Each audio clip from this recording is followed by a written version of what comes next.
know what's crazy? I was watching there's some shows that I was watching, right? It was, for example, so I've already watched the first episodes of Sere Gensoki Spirit Chronicles, Peach Boy Riverside. That Time I Got Reincarnated as a Slime is already a few episodes in. What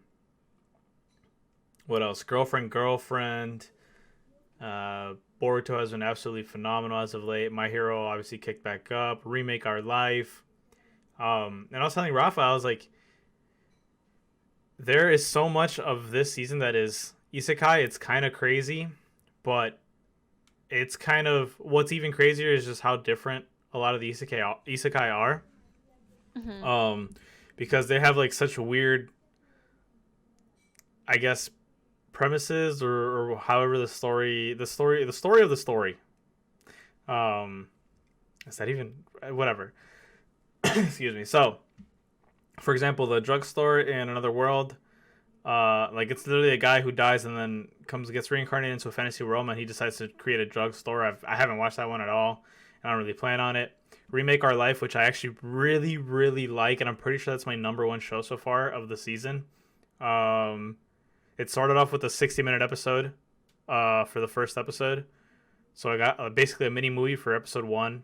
And then episode 2 was even better. It built off of it. Obviously, as a season should. But that one was like a different isekai where the main character fell asleep and just woke up in his younger body and time traveled 10 years in the past, keeping all of his knowledge. And like, yeah, I think it's just really, I don't know, the isekais are so different this season that I'm really, really not getting burnt out on isekais in general, which is like super, super dope. Peach Boy Riverside is definitely weird. I was not expecting it to be an ecchi forward, kind of like shonen adventure thriller type series, but I mean, here we are. Yeah, was very surprised that I got the etch like right off rip episode 1, but I guess that's kind of how they hook viewers. And then Girlfriend, which was my I'll try it out pick, and I actually really, really like it. That's weird. I saw a clip. I forgot who shared the clip. I saw a clip from I believe one of the first couple. I mean, is it a few episodes out already? Like, Girlfriend is on episode 2. okay, I think I saw maybe like a snippet of like the first episode. Someone posted it.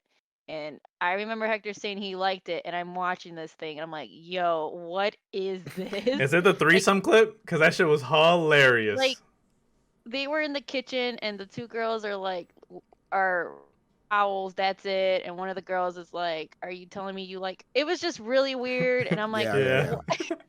I'm like, I don't know how. No, not for me, guys. It's a really hard premise to buy into. That's for sure. Yeah, 'Cause no debating I that. still like, for me, I'm kind of like in the opposite with Hector right now. Like, from the shows that I've already started watching, the only one I actually watched was the one that Hector said he wasn't going to watch. Was the drugstore one, the drugstore in Another World, the soul life of a cheat pharmacist. I saw the first episode of it, and it's okay. It's pretty funny. I like the humor. It's just it's an isekai slice of life, pretty much, And the guy just runs a drugstore. He just, he opens up a drugstore. He just sells medicine to people. Like, that's literally the whole episode of episode 1. So it was all right. The wolf girl, she's funny. Like, it's cool. Like, it's really chill. It's a very chill isekai, but I don't know if I'm gonna keep watching it. I mean, I only seen the first episode for it. Yeah, I can see myself easily forgetting about this show. It's a very forgettable isekai for sure. Like for that. But like with girlfriend, I saw the first episode. I don't like the premise, but there's something about the show Oh that, like, no, I you're hooked. I don't want to admit that I'm hooked just yet. You're I'm gonna be all, like Hector. I know, right? I only seen episode I'm fully 1. hooked. I only seen episode, and like the main reason why I enjoyed episode 1 was for the main girl, which is the redhead girl. I like her attitude. I like how she is. It's because she's a tsundere. That's literally the only reason why. I mean, hey, You like they're what you playing. like. Don't get me wrong. You like what you Right. like. I like Sundaras.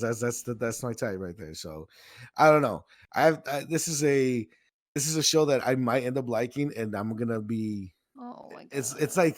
it's a show that I might end up liking, but I'm gonna tuck it away under the bed. I don't want people to know that I like it.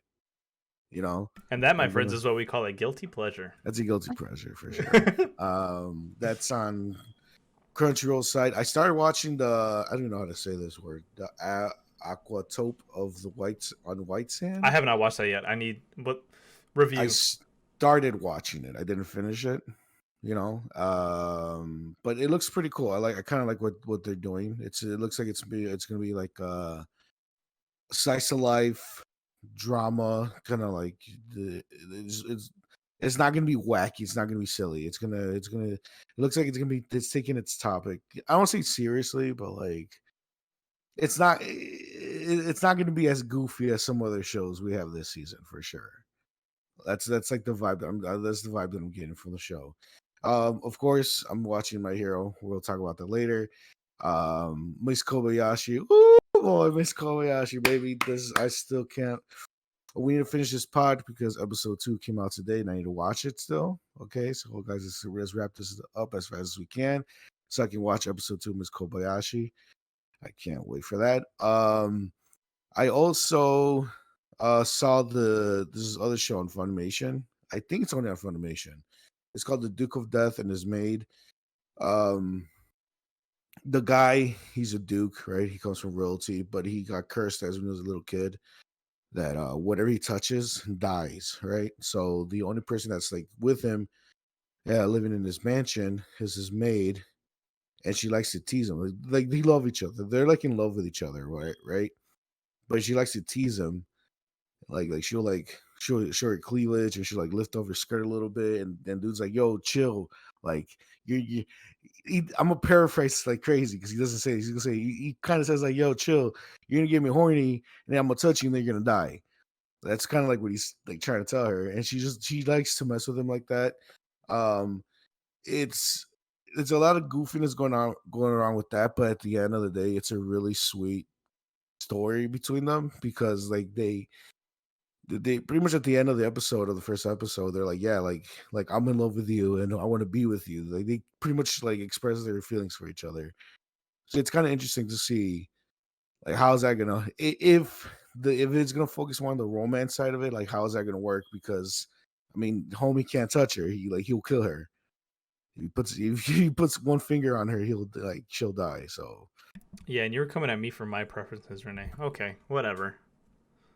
this has heart. First of all, this has heart. Okay, it's like a sad romance. Like it's failed. The romance is failed from the beginning, from the start. Like this guy can't do anything. He can't fucking go. He can't do anything. Anything he touches, it dies. Like he touched a whole tree, and the whole tree like fall apart. Like bro, like he's Dang, fucked. that's messed up. Yeah, like he can't do anything. And then this lady, this maid is like willing to stick by him. Like it's sweet, you know. But the one show that as of right now that surprised me the most that I'm like, oh, I'm really really into. Like I'm like, oh man, this show's awesome. It's called Ka- Kajaki Shoujo. Um, it's about these girls. It's kind of like a vocational school that you apply. It's like for girls who want to do like super fancy theater. And they every year they only accept 1,000 applications, and from those 1,000, only like 100 get like picked out, and I think from 100, only 20 get accepted, or something like that. Like it's a really like crazy elite school that only few get in, and then you graduate, and then you become like this super like like fancy artist, theater person or whatever. um and you're following the main girl who this girl with pigtails, this blonde girl. She's like the tallest one of all of them. She's like 5'10" in the show, which like she's taller than me because I'm 5'9". And in the show, she's 5'10". Like they say that's her height, and she's just the tallest one of all of them. She has a great personality. Like I really love what's happening with this show right now because it's not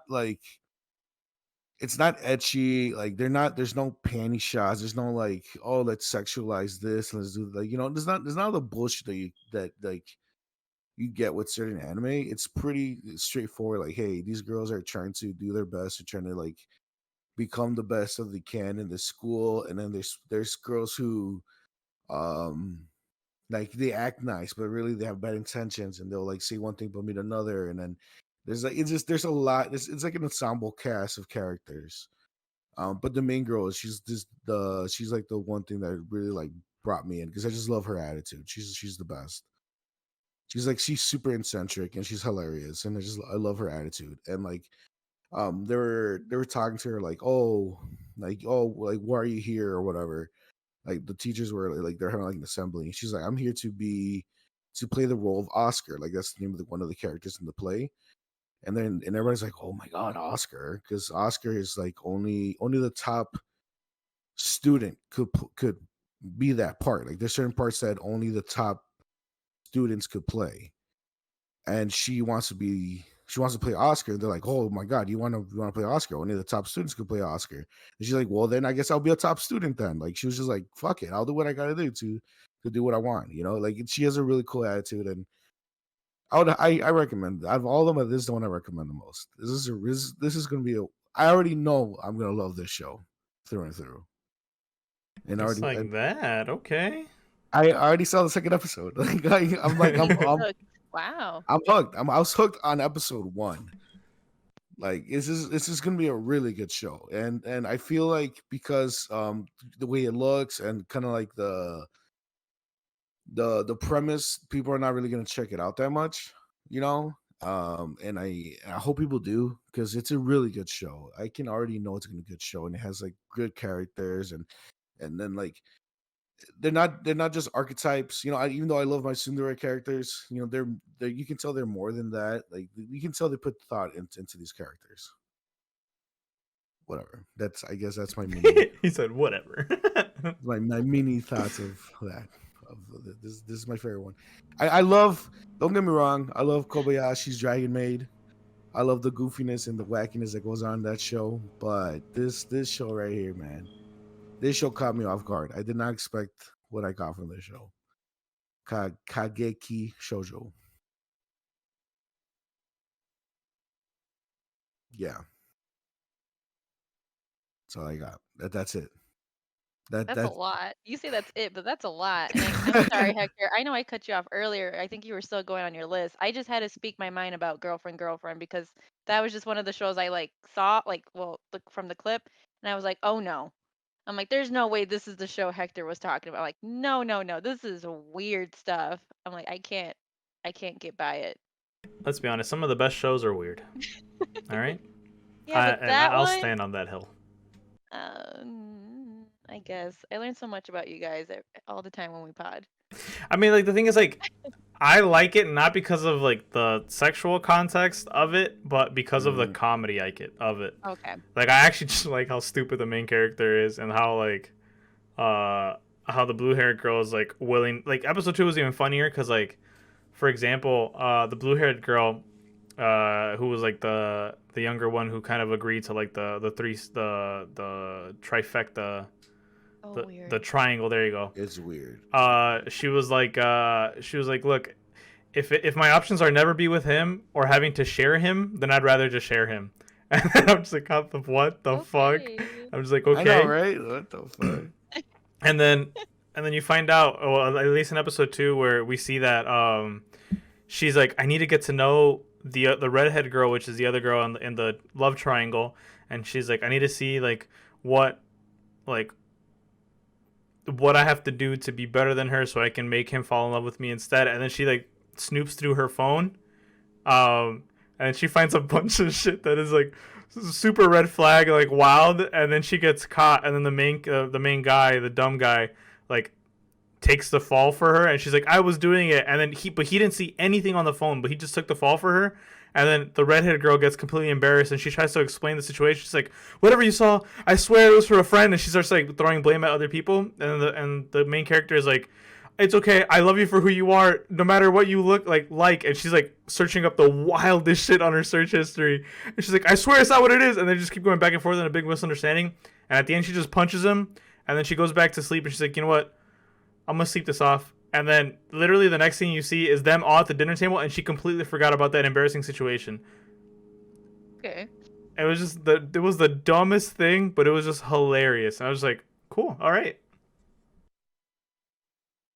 I guess. Trust I mean, it's you funny. like what you like. Exactly. No, I believe you. I believe you. I think comedy is a genre that I haven't really explored. I feel like every time we do anime swap so far, I've gotten like slice of life, shonen, the izakais. I haven't gotten too into comedies, so I don't know how I feel about them yet. I know exactly what I'm gonna give you today. Then. Oh, dang it. I already knew it. I was like, man, maybe I shouldn't say something, but I did anyways. I'm and gonna I, give you. You dug your hole. yeah, I'm gonna give you a hint. I did this It's an isekai myself. comedy. Oh, I know Okay. exactly what you're gonna give. It is It's the a good best. One. It's the Okay. best isekai That's comedy cap. ever. Okay, comedy. Okay, comedy. Okay. Hector, don't get me started, Hector. Okay. I am King Isekai. Don't get me started. What's better? What's better? Isekais in general. Yeah. Yeah. I'll give you comedy isekai. I will give you 100% comedy isekai. Best comedy isekai. Okay. But I'm not giving you overall isekai. What? ReZero? Man. Yes, ReZero is leagues bro. better than that shit. Whatever. ReZero is depressing. Oh, is it really? I mean, I liked what I watched. I mean, Sorry, I don't want to spoil it for you. Oh yeah, don't spoil. Oh, it's not depressing. Yeah, don't spoil it. It was pretty good. Okay, Hector. All right. The when he gets to the mountain peak of his moments, très magnifique. Okay, I'm not gonna. I can keep going, and I can explain why Hector is wrong, but I don't want to. I don't want to spoil it for you. Stay in your moe slice of life lane. All right. No. You're in my hood. When you want to step into my hood, you gotta check in with me. I'll check in with nobody. You gotta check in with me when you come into the isekai world. I don't need to check in. You check in. I don't need to check in. All right. I don't like it with mom and dad fight. All I'm saying I've been out here longer than you have, all right, kid? Damn, he called you kid. I know, right? I'm about to sun him so fast, but for the love of all that is anime, I'll leave it there. Just know I would have sunned you. Shut up. That's why I know he has no rebuttal. But that being said, Renee, do you have any animes that you've watched that you have any first impressions on? So besides the shows that we're all kind of watching, like My Hero and such, and besides like Tokyo Revengers, I did start watching one of the shows for the summer 2021 season. I started watching. It's called Scarlet Nexus. I feel like my list this time was like I picked a lot of like adventure, shonen, fantasy, supernatural type shows. And yeah, so I watched the first episode of Scarlet Nexus. It like takes place like in the future. You know, it kind of reminded me of like Fire Force in a way. You have these new recruits. They're called like Scarlet Guardians, and they kind of join like this special group called the Other Suppression Force. And essentially their like objective is to like take down these things called others, which are like these weird, creepy alien type beings. So yeah, I mean it's okay. I mean, I don't know. I mean, I guess I've seen at this point better things, but it was definitely action pack. You know, the characters have all like special abilities, but yeah, like as I said, it kind of reminded me of Fire Force in a way. You have like the two new recruits who are like best friends, and they're joining this, you know, the special group, which is what they've been wanting to do all their lives. And yeah, so they're taking, and it's cool because these things they're called the others. um they kind of reminded me. They were very weird looking. They kind of reminded me like the witches in that one anime Rafa recommended. The what's it called? The Madoka Magica. Yes. So you know how like the witches didn't really look like witches. They were kind of like these like abstract type things. Yeah. The this show that's kind of like these aliens kind of look like that. It's a little like CG. But they weren't like alien. They didn't look like your typical like alien. They were like covered in flowers and they were really weird, really interesting. Kind of creepy, but yeah. First episode pretty decent. I mean I wasn't like we'll see. I can't judge it much from the first episode. I guess I wasn't hooked like you guys were hooked on like the first episodes on a couple of shows. Um, but it was still good. So I'll definitely keep watching. But yeah, sorry, that's all I had on my list. I'm like so behind, but No, you're good. There's like a lot of. I think this is like a really good season for like a lot of the stuff to come out. You know, like just mhm. like this. I had heard that a lot of the spring anime that we watched last season, it was supposed to be more to it. That a lot of it got moved to summer and to fall. So like Okay. it's not really.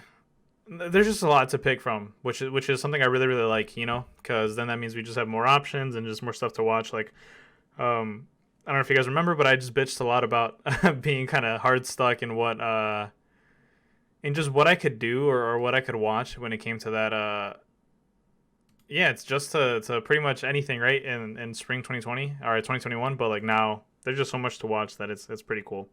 Um so much anime content, which is what we like. Oh yes. But that being said, welcome everybody. Welcome back to a brand new episode of the Bento Boxcast. This is episode. Let me scroll up real quick. 14, episode 14 of the most animeist podcast of all the interwebs. We're here coming at you live and direct on whatever audio platform you may so choose. We got you covered on Spotify, on Apple Podcasts, or any other platform associated with Anchor.com. But of course, you already know you'll find us here at our home base, our mainstay, our club room, YouTube.com. Just look us up at the Bento Boxcast, and you'll see our iconic logo. From there, like, share, subscribe, everything, because you know that's the best way to get our content. And not only that, hit the bell notification to get the noti in your inbox on YouTube. In every episode, you, the viewer, has a chance to add some talking points, give us suggestions on topics, and even more so, give us things to discuss with us and with y'all. And the best way to do so is through Twitter. You can tweet at us at the Bento Boxcast, or you could also, in a very, very cool way, tweet at our own personal Twitters, or join the Discord where we have constant discussions and good vibes and good times there. Everything you need to any of that will be in the description down below, so feel free to join the community and get this anime talk going. But that being said, Renee, Rafa, how's it going? Pretty good. Love that. I'm doing well too. Can't complain, surviving out here, you know. That's what we love to hear from everybody, honestly, and myself too. I'm doing good. But, oof, man, oh man, we have a pretty big news segment today. So I think we'll just mosey on in. Rafa, what you got for us? Okay. I have it right here. Yeah, it's right here. Give me a second. Let me just go ahead and come on.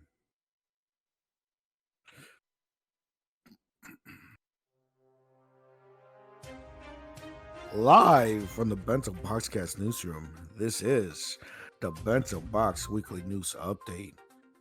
Good evening, everyone, and happy Wednesday. I'm Rafa, and welcome to the 7:48 p.m. edition of the Bento Weekly News Update. Taking a look at our breaking news stories here at top of the hour. Is buying anime figurines a sign of having low IQ? And also, A man was arrested today for trying to jump in front of a truck while screaming, "I love you, Truckun." More on that later this hour. But first, we have our out in the field anime correspondents, Hector, Renee, and myself. Take it away, us. I love it. I love it every time. I just love the "take it away us" part. That to me is just funny. So yeah, there you go. So who's up first? All right, I'll take it away, guys. I'll take it from here, Rafa. Oh, thank you, Renee.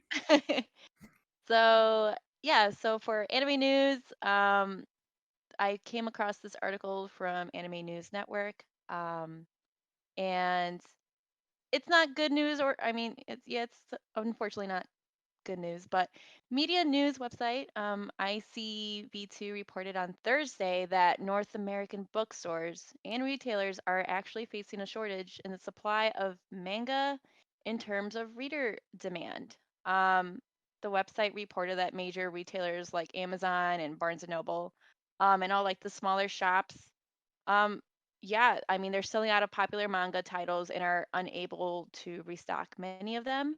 Um, and a lot of this is due to COVID going on, and it's messing up a lot of things for us.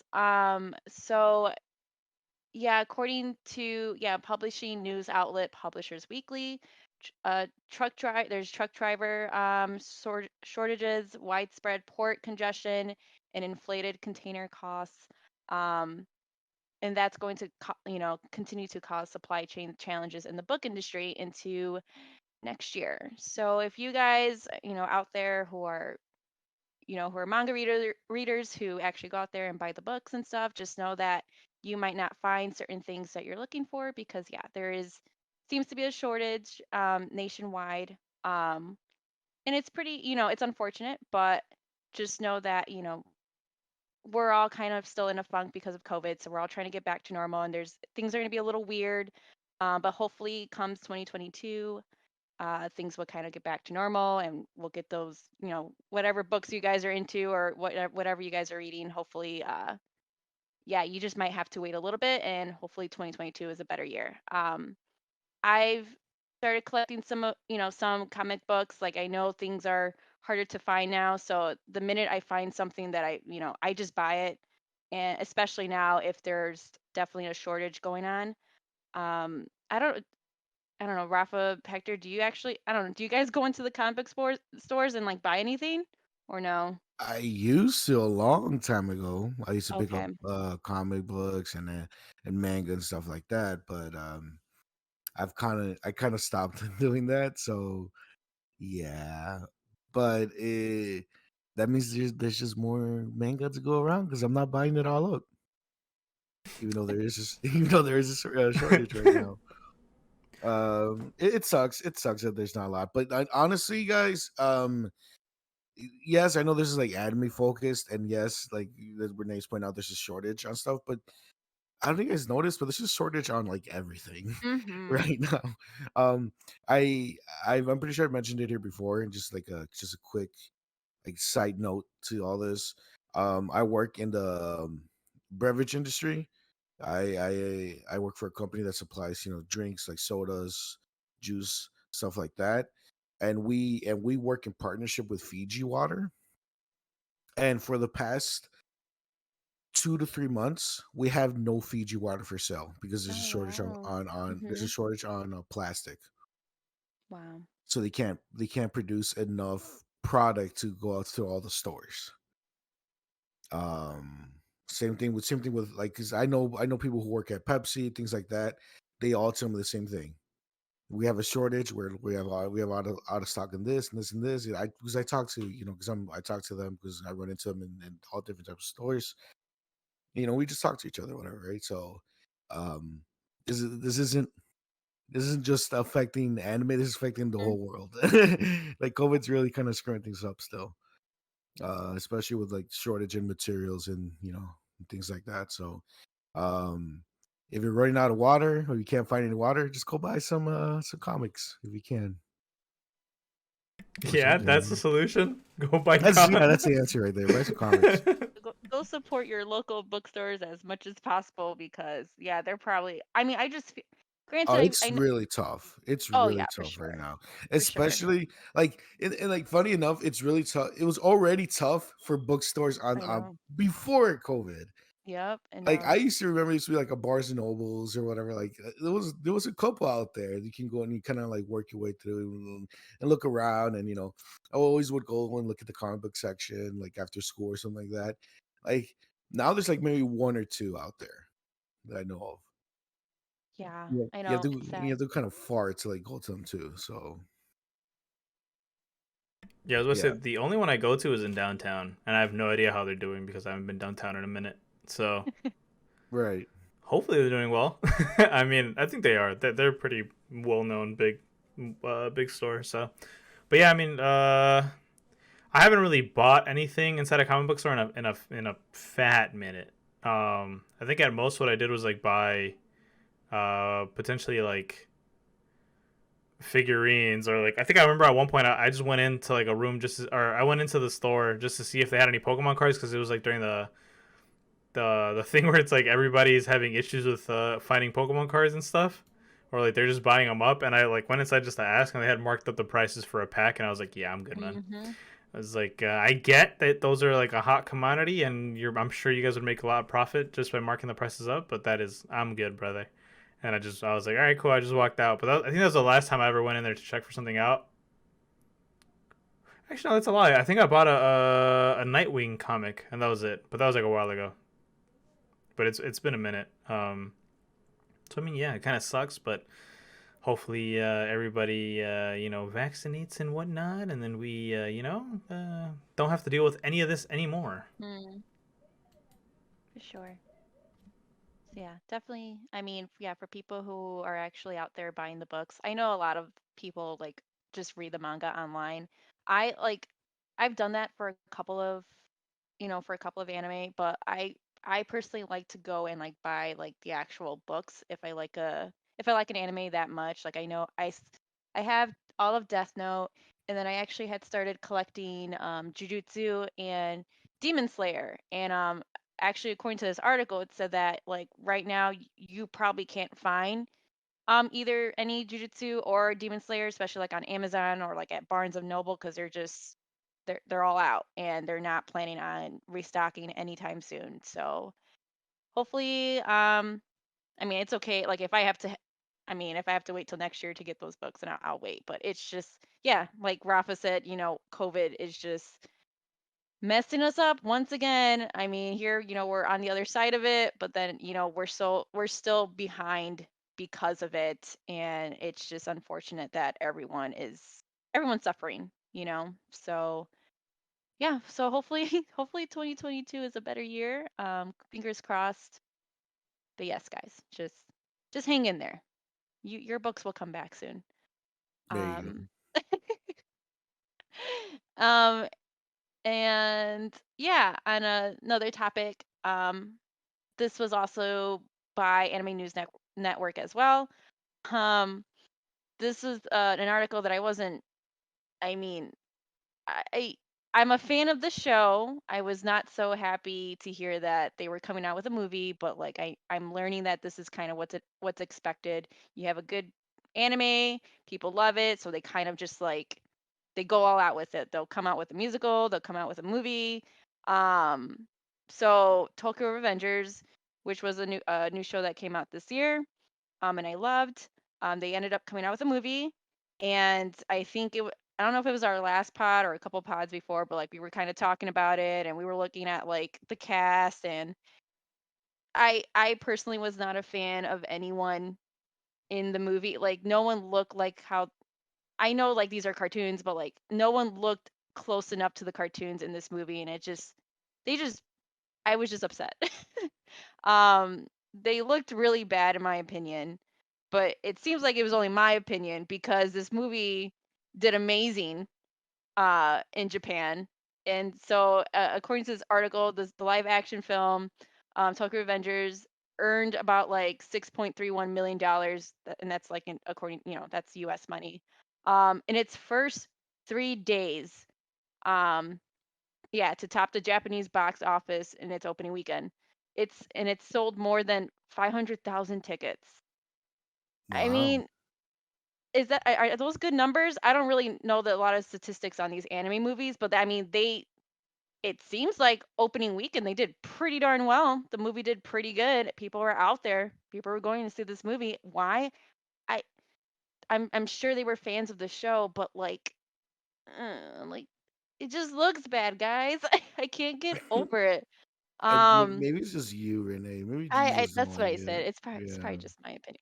I just don't Yeah. like how they did Draken dirty. I'm like they could have totally picked another actor to play Draken because that guy was not cutting it. The actor, I'm sorry, he's probably a really good actor, but he no. Um, but yeah, so yeah, apparently the film was supposed to open in Japan last October, but it was delayed in 2021 due to the effects of the spread of the new coronavirus disease. And yeah, the production had halted filming in April 2020 due to COVID-19. So the film opened on July 9th. Um, so yeah, I'm glad. Well, I mean, I'm glad there were people going out to watch this movie, but like I still probably won't, Mhm, mhm. despite the fact that it did so well. But I just wasn't blown away by the trailer or the cast, so I think I'm just gonna stick to the anime, guys. I don't know how you guys feel. Do those numbers convince you guys to like want to watch it at any point or no? You guys can care less. I Absolutely not. I don't care. I mean, I haven't even finished the actual anime No. itself, so I really don't give a fuck. But what it could be, Renee. Let's just say that you're right, Renee, and it's just a piece of dog shit. What it could be is that it could be like that opening crowd, right? So even bad movies tend to have somewhat of a boost Yeah. first weekend, and then people watching like, oh, and then they find out it's a piece of shit. So then nobody watches it afterwards. It could be one of those. Like next weekend, it could die down. But the thing is, there's a lot of hardcore fans, and they're gonna support it no matter what. And I'm pretty sure there's people out there who actually do think it looks good. So Yeah, I know. Everyone has their own opinions. I I mean, I guess I'm not a hardcore fan. I mean, I love the I show. I didn't You think know, they looked that bad. I didn't think I they looked that bad. So. yeah. I just the cast, just the people like I wasn't blown away by their picks. And I think we saw a couple of trailers or teasers or whatever, and I just Yeah, we did. wasn't. I don't know. I didn't get the same feeling as I did as like watching the actual anime. So, Hmm. but see, I always had a problem with live action anime movies. So that's probably that too. Like I just have a biased opinion because I Mm. just personally don't prefer live action stuff for Hmm. anime. So, but that's it. That's it for me. Yeah. I mean, as I said, I mean, I'm glad there. It's cool to see that there is a community. There's a big fan base for Tokyo Revengers because it is a really good show. So it's people are out there buying the books. They're supporting the show in every way they can. They're going to see the movie. So it's great. It's just that's just not my thing. So It's like that's why? it. That's it. That's the only thing we have to add. Why? Why is there a movie? Come Like, on. give me a movie, an animated movie. Don't give me a this. That's my problem. But I mean, yeah, I feel that. And with that being said, moving on to another news article that we have on our table, we have recently an article that came out saying, "Hey, guess what? You guys know the Olympics? They're coming. Well, our manga artist will also be doing some crazy stuff from Japan. For example, Echiro Oda, Hajime Isayama, Naoko Takeuchi, and Yoshikazu Yasuhiko all drew illustrations for the Olympic program. Distinguished manga creators, as one's mentioned above, drew original illustrations for the Olympic Games Tokyo 2020 official program book, which shipped in Japan on this past Tuesday. And an English version will be published on July 21st. The book highlights the defining traits, history, rules, top athletes, venues, schedules, and the major tournament records for each of the 33 featured sports. The manga creators handled illustrations for the following sports. Yasuhiko did surfing, Takeuchi did skateboarding, Oda did karate, and Isayama did sport climbing. The cool part is, if you look around on the interwebs, you get to see some examples of what they drew. And Oda, when he did karate, he essentially drew. Why am I blanking on his name? The guy that says room shambles. Oh my god, I am blanking on that character's name. Show. Oh, Law. There you go. From One Piece. He drew Trafalgar Law as a karate fighter. You know, he has the karate getup. He's doing a leg, an upper leg kick. It looks really, really sick. And I gotta admit, it's actually really, really cool. You know, anime is one of the biggest things in the world, and it's literally only getting more popular. And to see that even these huge manga artists were able to give a little spin on some historic, Olympic sports is pretty crazy. And especially just some of these, which are like surfing, skateboarding, karate, and sports climbing. Like sports climbing is the only one that I'm kind of like met on, but apparently I'm in the minority. There's a huge, fan base for that sport. But all the other ones, surfing, skateboarding, and karate, are like, that's some of the stuff that people go to the Olympics to watch, like specifically care about the most. So it's really, really crazy to see. But I mean, yeah, what are you guys' thoughts? I don't know if you guys have seen it around. I know the article that I sent to you guys doesn't exactly have the images, but I mean, yeah, thoughts on just having artists contribute. I was trying to look for it. It's cool. It's a cool way to kind of like boost up support, kind of like rally the troops type of thing. Like, oh, look at these really cool, famous manga people, like do illustrations for the Olympics. It puts more eyes in the Olympics. Just like I know his name's Oda, right? The guy who made One Piece? Yeah, he did karate. Yeah. So like that right there, like even if you're not interested in the Olympics, so you really don't care about it, you still want to see what he did if you're a fan of his work, right? You still kind of want to check it out. So that gives it a chance of you just checking out the artwork, like, oh cool, oh well, if I'm already here, might as well just let's watch some Olympics. I don't know, just it's a nice way to get more eyes on the Olympics, and it's really cool to kind of like boost up morale for them. It's really cool. I like it. It's a good idea. Yeah, I mean, I agree with Rafa. I think it's really cool that they're having these artists come in to do these kinds of illustrations for these posters for the Olympics, which is definitely a big deal. I mean, as Rafa said, like a lot of people are they're gonna watch, so it's cool that they're I mean, anime is such a big thing now, and I feel like it just keeps getting bigger and bigger. So it's really cool that we're getting these artists to do something like this. So to hopefully bring more people, more put more eyes on the Olympics. And I think actually I'm still trying to find where this poster is. I'm curious to know how it looks, but it sounds amazing.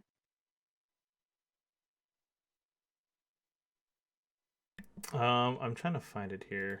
Have you seen it, Hector? Yeah, I've seen it here. I've actually found the perfect link. I'm gonna put it in the Yes. Discord regular channel.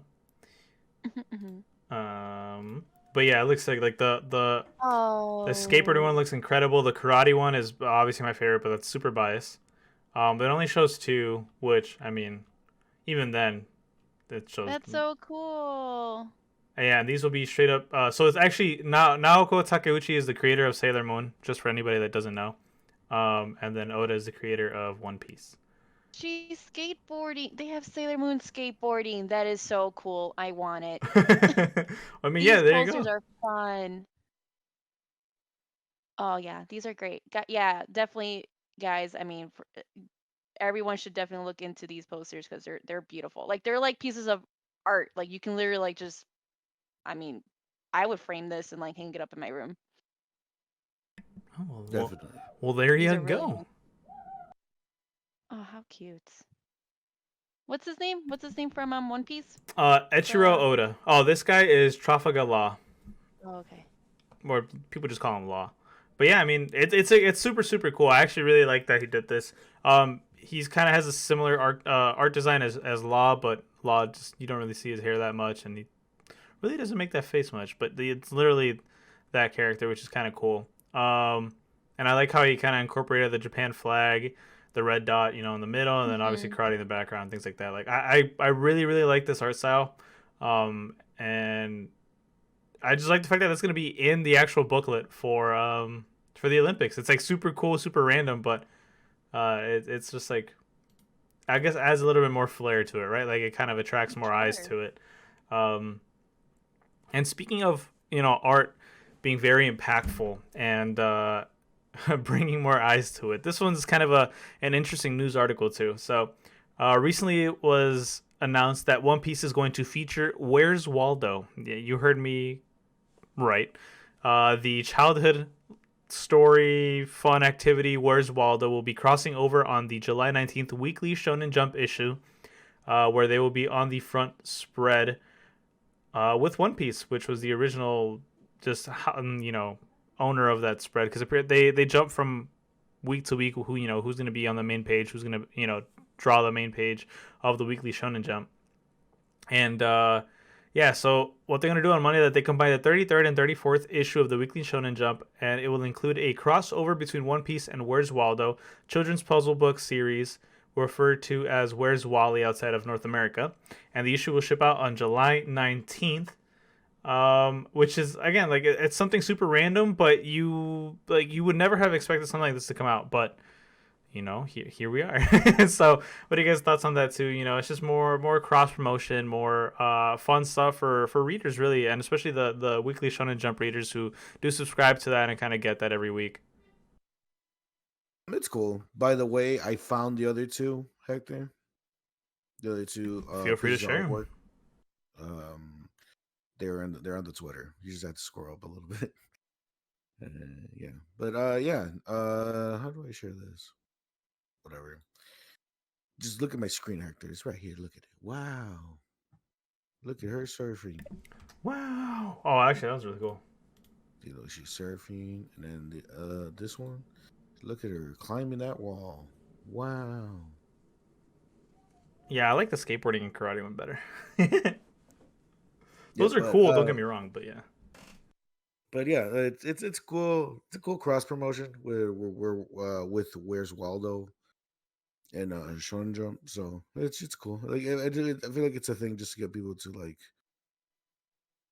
I don't know, like if their sales good, like people don't really buy printed media anymore like that, So is it like a thing trying to like get more people to buy them? I don't know how it is over there, and I know Shonen Jump is like hella popular and it's like super big, but I don't know, like newspapers are dying over here, so I don't know. I think it's cool. I think it's cool. Is this like just like a spread in the magazine, or is this like an actual book? Like No, so this is like a spread in the magazine, and more than okay. likely it'll be like the first few pages where they just kind of like Okay, it's that's the cool. cover and then the first few pages, and then it's like back to weekly scheduled programming where it's just like just straight up manga and the rest of it. So No, I think that's I think it's pretty cool. I mean, they're taking something like from our childhood and combining it with a very popular anime show. I mean, I personally I'm not a I haven't really given One Piece a fair shot to begin with, but I have friends who are big fans. So like this just might be a little thing that they're into, that they might actually like. I always like the Where's Waldo type books. Those are a lot of fun. So I can definitely see this being, being a fun thing to include. I think it's nice. I think it's awesome that they're doing something like this. Why not? yeah, I mean, like you said, it's just like a little fun thing to do, Hmm. and literally hurts nobody. So that's just kind of the fun of it too. But I mean, yeah, that's all I got on my end. So I'll toss right over to Rafa to close this out on the news segment. All right, so there's a lot of people out there who are big fans of Shield Hero. I know Hector's one of them, right? I started watching it, but ended up dropping it myself. But that's just because of me, not nothing against the show. The show is pretty cool. But anyways, so the article says here from Crunchyroll. The Rising of the Shield Hero Season 2 postponed to April 2022. Ooh, that's a tough one right there. Um, it was scheduled to come out this October, right? That's what it says here. But because let's go down here. Um, due to various reasons, so there's no real specific reason they're giving out right now. It just says these of a bunch of different things. It got postponed to April 2022, which is what season is that considered, Hector? Is that considered winter season? Oof, April is. Is that spring? Yeah, I think it's spring actually. 100%. Yeah, because winter's the beginning of the year. Winter, spring, summer, fall. Because it always ends on fall. So yes, I think you're all right. So you're gonna have to wait. That is really tough. Yeah, that sucks. That sucks for all the fans out there. I mean, I myself, like I said, I ended up dropping the show itself, but I know people who are. I mean, this is a really, really popular show. People really love this show, and like I said, Hector's one of them. So it sucks that it got postponed, but who knows? Who knows the reason why? It could be maybe to give them a break. The people who are working on it. It could be health reasons. We don't know why. It could maybe they just want to have extra time to really make the show that much better. I don't know. They didn't say, and it looks like they're not going to say. Maybe later on in the year they might come out with some more information. But as of right now, there's no specific reason why. They just said, "Hey, it's just getting pushed back to April." So um, that sucks because October is right around the corner. But now you have something to look forward to for Mhm. April of next year. Could be because of COVID too. Right, Stupid COVID. exactly. Most likely that's really the reason why. Most likely it is because of COVID, but that's just speculation. Mhm. I mean, I'm still not happy about it. I actually really, really was looking forward to this show. But I mean, I guess what's the verbiage? Good things come to those that wait, right? Yeah, Oh, So yeah. let's hope that that's the case, right? That they are going to right. be coming at us with a better version of what they were going to show us. So we're just big chilling. Um, but I mean, besides that, I'll still look forward to it. I believe it's a light, yeah, it's a light novel. So it's not like I can read a manga ahead of time. Like I know people, but I just read the light novel. I like pictures. Okay, you get more hype when looking at pictures. So that's honestly the tough thing about shows like that, where it's like they're super super good, but they're all light novels. Like ReZero's a light novel. That time I got reincarnated as a slime is a light novel. This Rising the Shield Hero is a light novel. I'm sure they're great, but I like pictures. I am a child in that aspect. Nice. Hey man, I don't even read, so there you go. Well, ain't that some shit? You do that with you will. Do that with you will, whatever. Yeah, Well, all right, cool. that's it. That's all I got. Well, then go ahead, brother, and tune us out of the news. Okay, let me go ahead and give me one quick second. All right, let me go ahead and go back here.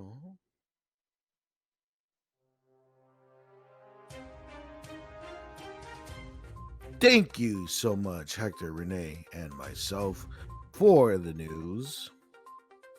And that's it for today in the Bento Boxcast weekly news update. Hopefully, you've enjoyed yourself. Be safe out there, everyone. Take care of yourselves. And until next time, good night. There you go. I love that. There you go.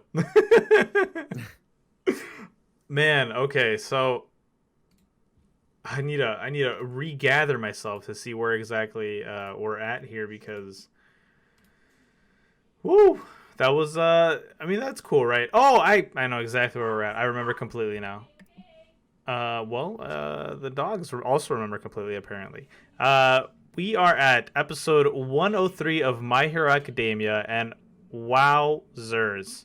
Was that was something I was definitely not expecting. I don't know about y'all, but episode 103 just kind of, just came in swinging. So, Rafa, if you would like, if you remember from memory, we'll definitely help you out. But do you mind explaining to us what happened in the newest episode of My Hero Academia? Okay, so if I remember correctly, My Hero Academia episode 103 starts with shoot. I'm pretty sure as Bakugo, Icy Hot, and Deku at the office, right? At Endeavor's office. You would be correct. Yes, am I yeah, right I about believe that? they start off there. Yeah. So like they're being shown around, like, hey, like this is what's going on, and this is the people or whatever. And then Endeavor, he himself, hopefully this hopefully doesn't play. Uh, so Endeavor himself. Okay, no, I'm wrong because I just pulled up the video itself. The actual episode itself starts with Hawks talking to, which I'm assuming is the League of Hmm. Villains, right? It looks like them, I right? Like he's talking to some people. Yeah, no, he has to be League of Villains. Oh thought yeah, so. the shady table, right, with everybody's like Yes. face. Yeah, Yeah, that is yeah, 100% Yes. the League of That's Villains. Yes. yeah. They have they have their Apple laptops out, and they're and he's talking to them, just giving them an update with their with yeah. There's the League of Villains, and they're talking to them or whatever. And it's pretty much just Hawks just trying to get in good with them, pretty much, and they're just talking about their plan. This super secret we're gonna fuck shit up plan that the villains have that's being hinted at. They pretty much give him a date of when it's gonna happen. So 4 months. in 4 months, right? Exactly. And then pretty much it cuts back to Endeavor, and then they're at their what's it called?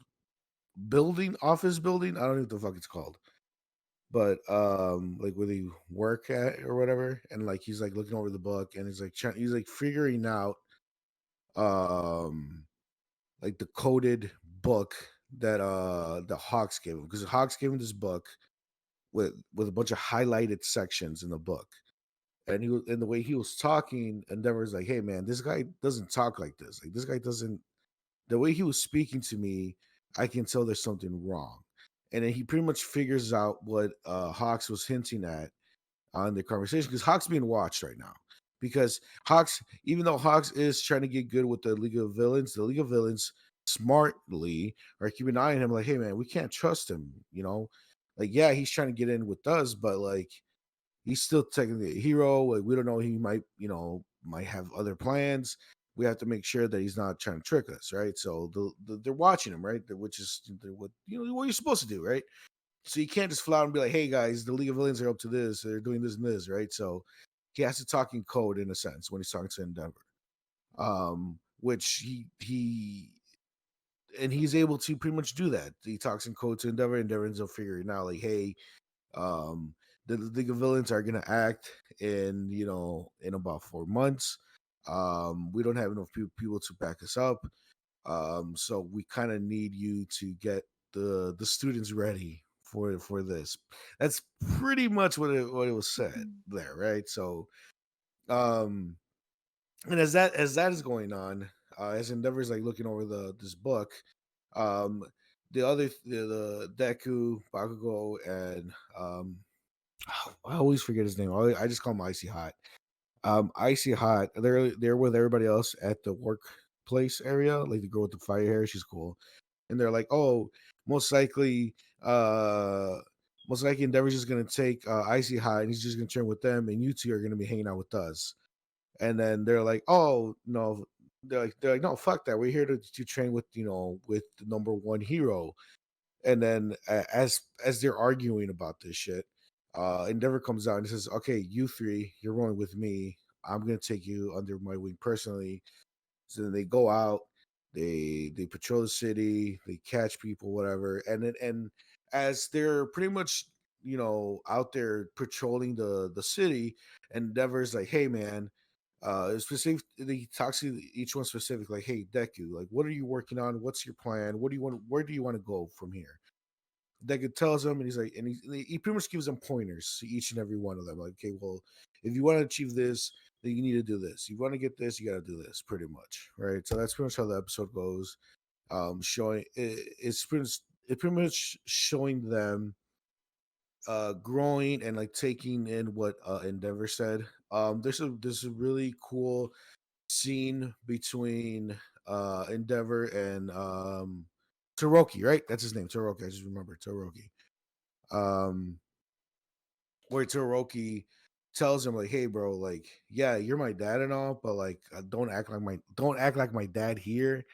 I'm just here Yeah. so I can just learn from you, so I can Mm, become like, so I can become the next All Might in a sense. So I can become the next best thing. Like, I'm not here to bond with you, so don't yeah. think this is what this is." He was like, I'm literally just here to use you. I was like, Right. dang, I felt that. Exactly. And then there was like, damn, this guy tricked me. I thought he wanted to hang out because Yeah. we're Oh, father and son. He just wants man. to, yeah. So then he's like, whatever, bro, let's go. So then, you know, being Endeavor, he's being super powerful, being number one hero, and he gives Deku, Bakugo, and Toroki like their homework pretty much. For Bakugo and Toroki, they want them to kind of like compress their flames to like make a so they could like propel themselves faster, right? And then for Deku was um try to use her powers without thinking, because Deku went on this whole spiel of how like he has a percentage of this of when he uses his power, like he just went use how Deku is, he I was rambles on, he laughing rants. so much. Right. He's like This kid 50% talked so much. this and 20% that, and so he just said he's pretty much just saying like, hey, just try to learn, try to like make it an like the example he used, which is a really cool example, is like it's like when you're driving a car. When you drive a car, you're doing a lot of things at once, right? You're moving the steering wheel, you're keeping an eye on the cars around you, you're using your foot to like accelerate or brake. Like you don't just know that off the cuff, right? You just don't get in a car and just take off and like, all right, cool, now I know how to drive now. You learn, right? You learn and kind of piece things together. Like, okay, so now I know how to, keep my eye on traffic. Now I know how to use the pedals. I know how, to keep it on the steering wheel, whatever. Like what yeah, you put it all together to learn how to drive a car. That's in a sense what he was telling Deku. Is like, hey, like, yeah, you have all these different things you can do, but you're not just gonna master it off the cuff, like I guess like All Might, I guess he was trying to say. Like you're gonna have to learn to take it one step at a time, and at a certain point, once you have it set, like you're gonna have it like in, just you're not even gonna think about it, you're just gonna do it pretty much. That's pretty much his point was. Like you're gonna be so used to it that like you're not even gonna think about like, oh, I need to do this, or no, I need 50% of this, or I need 20% of that. Like you're just gonna off the cuff know what you're doing. That's pretty much what he was saying. Like stop worrying so much about it almost. Um I think that's it, right? Yeah, and honestly, I really, really liked this episode. Sorry, Renee, I don't want to cut you off, but go ahead. No, I wasn't gonna say anything. No, you're good. Um, I One thing, Go ahead, go ahead. sorry. One thing I did like a lot was that um Endeavor is he kind of called out Bakugo a little bit, because Bakugo's making excuses like, oh, because Bakugo, he can move fast, right, with his propulsion or whatever. But Endeavor, of course, he moves faster than him because he's number one hero. And then Bakugo's like, hey, bro, like the only reason you can beat me is because like it's winter time and I still need time to warm up or whatever. And Endeavor's like, hey, like shut the fuck up, stop making up excuses. And like, because and as you telling him like, hey, like stop making up excuses about this, he stops a truck from hitting someone, and he's like, hey, like, because you see this, like, this isn't school.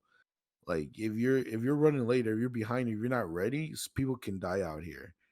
And I was like, that's such a cool lesson to teach him, because like he was just complaining like, oh, the reason I'm not keeping up with you is because it's cold outside or whatever. It's like that's not really as a hero. That's not an excuse you can have. If you're out here trying, like, if you for real are out here trying to save lives, you can't be like, well, oh, sorry you died, man, but it's cold outside, so I can't really do much. It was a really cool thing that Endeavor brought up to him. I actually one of my moments that I liked the most was when he was asking about everybody. He's like, "What are you trying to work on?" And you know how Deku likes to go on his little rants where like he'll just go on and on and on and on about something, and he'll just start speeding up faster and faster. I love that Endeavor completely understood everything. Right. Like, and I like his sidekick, the girl with like the green fire hair. She was like commenting on it the entire time. She's like, "Wow, this guy's really going off," and then Bakugo in the back would just be like, "Shut up," and then it's just like mad disrespectful, but whatever. And then Deku would keep going, and she's like, "Wow, he's still going," and then Bakugo would just jump in and say, "Shut up" again, and then Endeavor out of nowhere is like, "So what you're telling me is you just want to be able to blah blah blah," and he just explains it perfectly. And then Deck was like, "Yeah, literally, exactly." And then she's like, "Wow, of course, you being the number one would get it." At the same time, doing the little like the laugh spit, thing, the little gag that they do. But I mean, yeah, I just like the fact that Endeavor like really, like he is the number one for like a reason. Like he's not just All Might's fill-in. Like he is trying to be the number one. I did also think that Todoroki telling him, "Hey man, I'm just here to use you," was kind of cold, but he somewhat deserves it. Because we see that he's trying to be better for his family, but obviously like the characters in the show don't see that yet because this is all internal, right? This is all the stuff that he thinks and processes through Endeavor's own head. So, right. But I mean, yeah, I like that they're pulling on the fact that like hey, we're not exactly family strings. They're doing the opposite of Fast and Furious, So. Wow. Yeah. So that I like. Oh no. The power of family, guys. Come on now.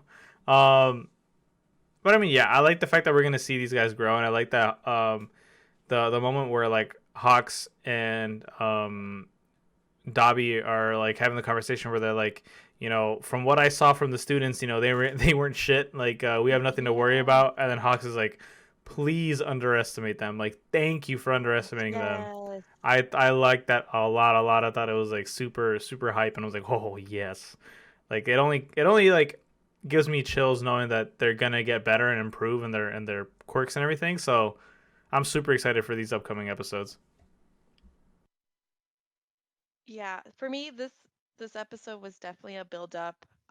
We're obviously getting closer to the villain arc, and I'm very stoked. I would say that this episode made me rethink Hawks. I feel like I've been like I feel like I was kind of suspicious. Well, I was suspicious of him for some time now because I know he was working for the League of Villains, and I just couldn't figure him out. I'm like, is he bad? Is he good? Like I know he's going undercover, but like it just seemed like he had some secret plan. But this episode made me rethink that. I think that he's obviously playing his part. He's obviously trying to gain the trust of the League of Villains.